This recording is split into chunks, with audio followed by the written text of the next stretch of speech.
Hello everyone, welcome. This is Sunil Kalbandi. In this episode, I'm going to talk about how to invest for your grandkids. So, if you got some inheritance money, or if you're over invested into your pension, or you're just financially savvy and you want to invest into grandkids and don't know, this is a video I'm going to cover that. So, I'm going to split this video into US. What are the things you could do in US?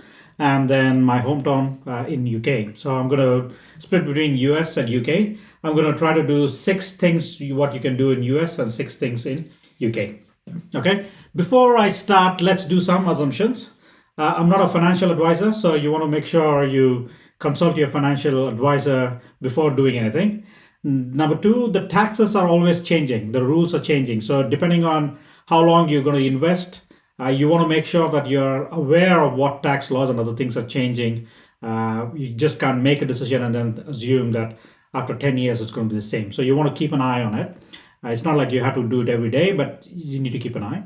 Number three also depends on your risk or your likelihood of how much risk you want to take. So aversion to risk will dictate you do it in a different way. You invest in a different way. If you're a little more risky, then you want to do it in a different way. So depending on your risk level, your investment's going to change. Okay. Let's start with US. Number one is 529 Educational Saving Plan.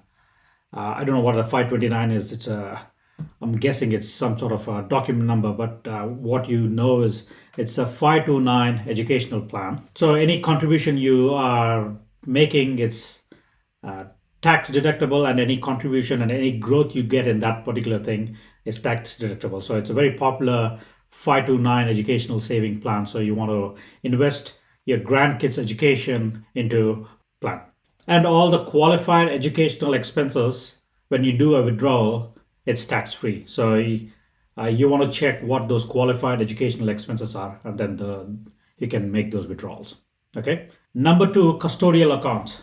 So there is Uniform Gifts for Minors Act, UGMA, and then there is Uniform Transfer to Minor Act, UTMA. So UTMA, UGMA, those are the two custodial accounts you should be aware of.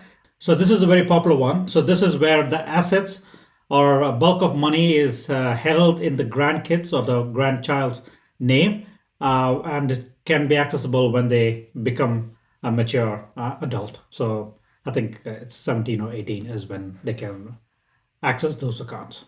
So number three is Roth IRA.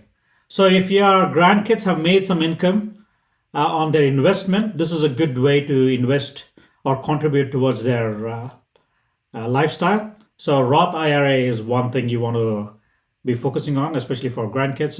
So qualified withdrawals are tax-free, and also the contribution are made after tax dollars. So Roth IRA is a good way to invest into stocks and shares.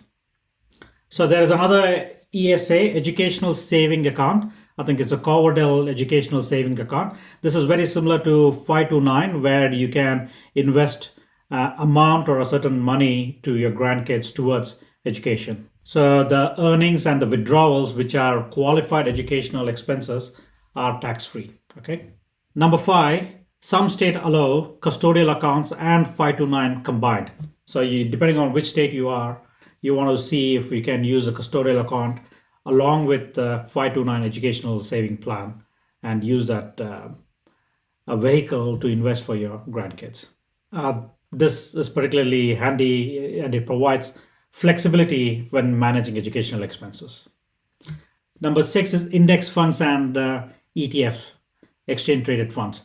This is investing into a stock market, SP 500, or any of those index funds. It could be a financial index fund, could be crypto, could be just a financial sector, depending on whatever the sectors are. They are fairly safe, and this is a good vehicle for you to put your money for a long-term compound interest for your grandkids. So I'm a big fan of stock market, SP 500 or index fund. That's a vehicle I'm using primarily for my investing for my kids as well. So I put in every month direct debit to invest some money into SP 500, and there's another index fund I usually use.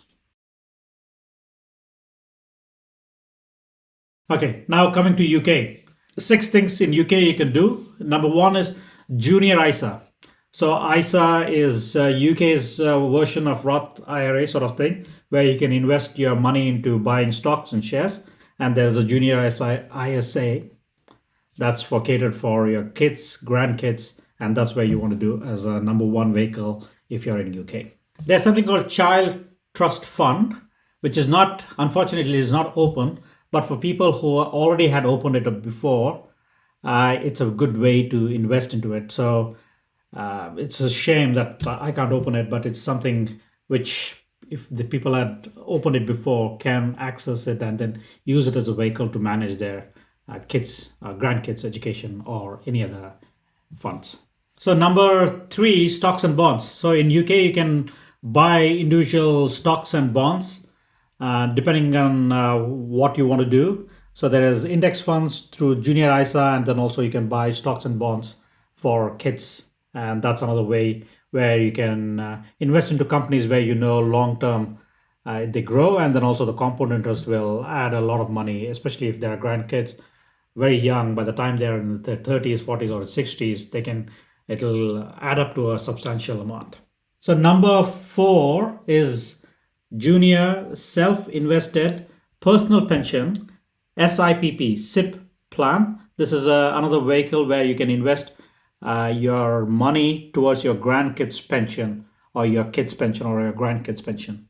So this is a good vehicle for your grandkids and your kids. So number five is NSI. So there's a National Saving and Investment Program, which is catered for juniors. So you can buy premium bonds for investing for your kids or your grandkids' future. Okay, NSI, National Saving and Investments, National Saving and Investment, NSI. And the last one, educational saving. Unfortunately, there's no such thing as 529 savings in US, but you could use an account or a fund to invest into your grandkids. A tax efficient saving and a plan, tax efficient way of investing could be used to fund those education. I hope you enjoyed this video. It's a very short video, but if you have any questions, drop a comment and then I'll be happy to answer. Till next time, thank you and